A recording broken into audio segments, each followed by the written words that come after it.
구독, 알림 설정까지 부탁드립니다. 오늘도 우리 사는 이야기 찾아주셔서 감사합니다. 사연자분이 보내주신 이야기 시작해볼게요. 저는 대학을 졸업하고 들어간 직장에서 지금의 남편을 만나게 됐어요.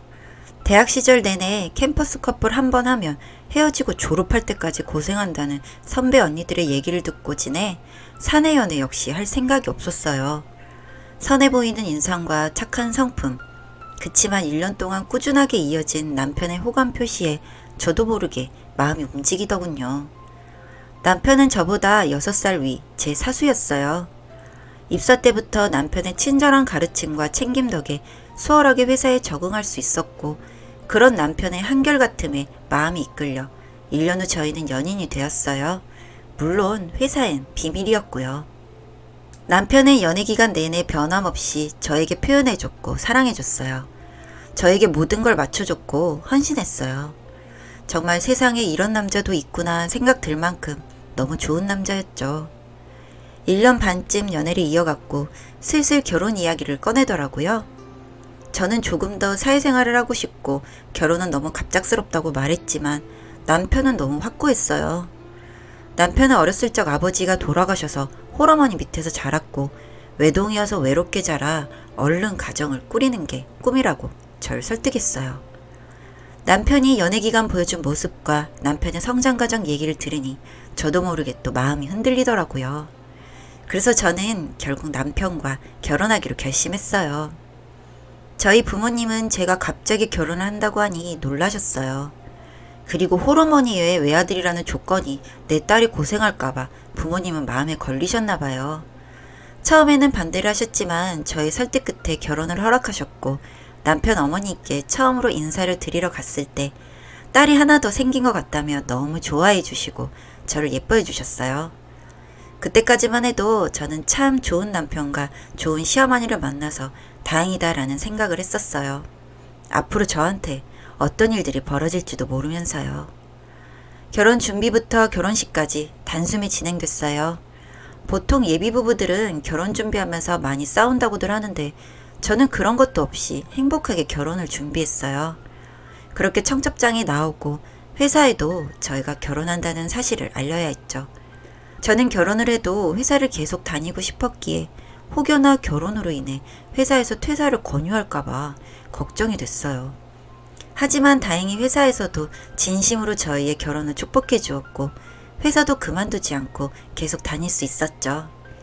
그렇게 저희는 연애한 지 2년이 조금 넘었을 때쯤 많은 사람들의 축복 속에서 결혼식을 올렸어요. 신혼집은 따로 마련하지 않았고 결혼 후 혼자 남을 어머니가 마음에 걸렸던 남편은 어머니를 모시고 살고 싶다고 했고, 드라마에 나오는 그런 악한 시어머니가 아니었기에 저도 너무 좋다고 그렇게 하자고 했죠. 그렇게 결혼식을 마치고 신혼여행을 다녀온 후 본격적인 결혼 생활이 시작됐어요. 신혼여행을 다녀오자 시어머니는 혼인신고서를 내밀었어요.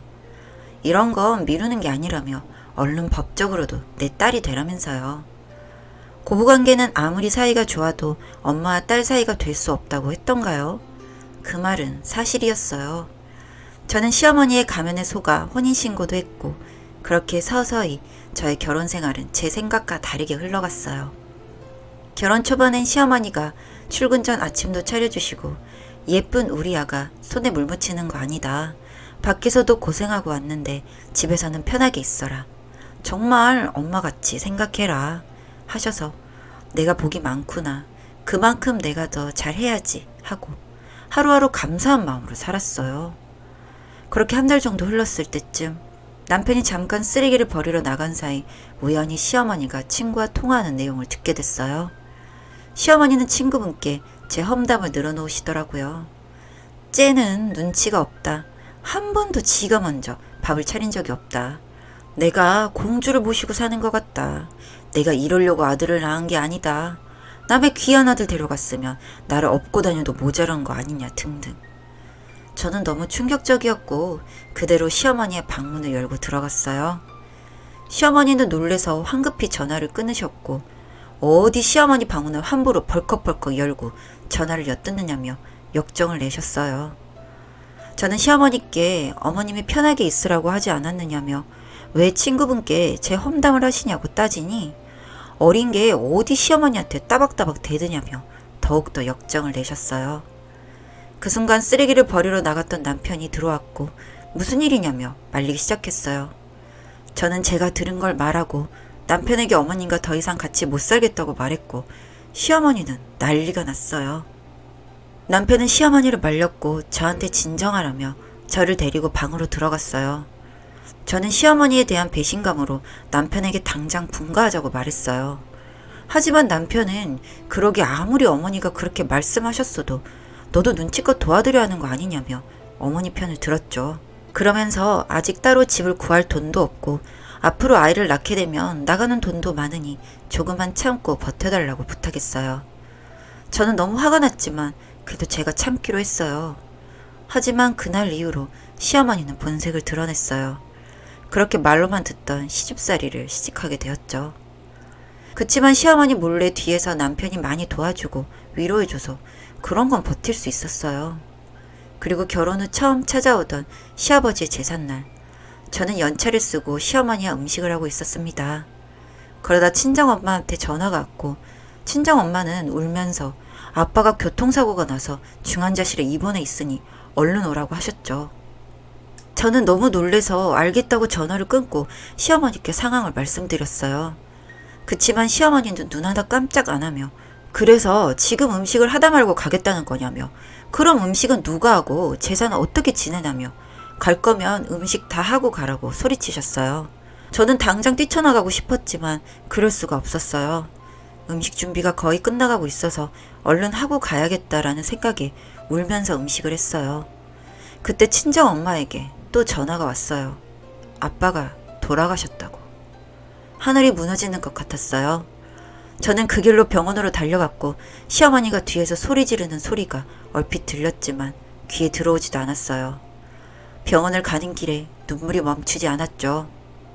울면서 남편한테 전화를 했고 너희 엄마랑 더 이상 못 살겠다고 화를 내며 있었던 일을 말했죠. 남편은 당장 조퇴를 하겠다고 얼굴 보고 얘기하자고 전화를 끊었죠. 그렇게 갑작스러운 친정아빠의 죽음으로 저는 정신적으로 많이 힘들었고 마음을 추스르기 위해 회사에 긴 휴가를 냈어요. 시어머니는 그래도 본인의 잘못을 알긴 아는지 며칠 동안은 조용하더라고요. 그렇게 며칠이 지난 뒤 갑자기 시어머니가 이상 증세를 보이셨어요. 저를 못 알아보시고 아가씨는 누군데 우리 집에 있냐는 둥. 또 한 번은 저를 보고 엄마라고도 하시면서요. 저는 시어머니가 치매가 온 게 아닐까 남편에게 있었던 일을 말했고 남편은 우리 엄마 불쌍해서 어떡하냐고 저를 붙잡고 울더라고요. 안쓰럽긴 했지만 저희 친정아빠가 돌아가실 때 시어머니가 했던 걸 생각하면 벌을 받는구나 생각이 들어 조금 고소하기도 했습니다. 못됐다고 해도 어쩔 수 없었어요. 그게 제 속마음이었으니까요.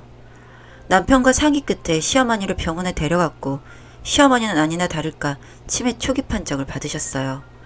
저는 남편에게 시어머니를 요양원에 보내자고 했고 남편은 어떻게 우리 엄마를 버리려고 하냐며 불쌍하지도 않냐고 화를 냈어요. 저는 이제 다시 회사도 나가야 하고 그럼 어머니는 누가 돌보냐. 요즘 요양원 잘 되어 있다. 주말에 찾아뵈면 된다. 버리는 게 아니다 라고 말했지만 요양원은 죽어도 보내기 싫다며 홀로 남으신 저희 친정엄마를 데리고 와 같이 살자고 하더라고요. 그 순간 제 이성의 끈이 끊어졌어요. 안 그래도 상심이 큰 우리 엄마를 데려다가 니네 엄마 병수발이나 들으라는 거냐며 그렇게 니네 엄마가 불쌍하면 나랑 헤어지고 네가 병수발 들어라 했죠. 난 못하겠다고 그 길로 짐을 싸서 친정집으로 갔어요. 엄마는 짐을 싸서 온 저를 보고 놀라셨지만 자세한 일은 묻지 않으시고 절 안아주셨어요. 엄마가 절 안아주니 참고 참았던 눈물이 터졌고 그렇게 엄마와 부둥켜 안고 몇 시간을 울었어요. 참았던 눈물을 쏟아내고 나니 정신이 번쩍 들더라고요. 제가 지금까지 왜 이렇게 살았나 싶었어요. 저는 남편과 이혼하기로 결심했고 다음날 서류를 작성해 남편에게 연락했어요. 남편은 절대 이혼해 줄 수 없다며 시어머니를 요양원에 보낼 테니 돌아와 달라고 사정하더군요. 하지만 전 돌아갈 마음이 없었어요. 결국 이혼 소송으로 이어졌고 길고 긴 싸움 끝에 저희는 완전 남남이 되었습니다. 남편을 만나지 않았더라면, 시어머니의 가면에 속지 않았더라면, 아빠가 사고 당하던 날 바로 달려갔더라면, 많은 후회가 남지만 더 늦지 않게 다시 제 삶을 찾을 수 있게 된 건 아빠가 마지막으로 남겨주신 선물이라고 생각하려고요. 사연은 여기까지였고요. 우리 사는 이야기 시청해주셔서 감사합니다.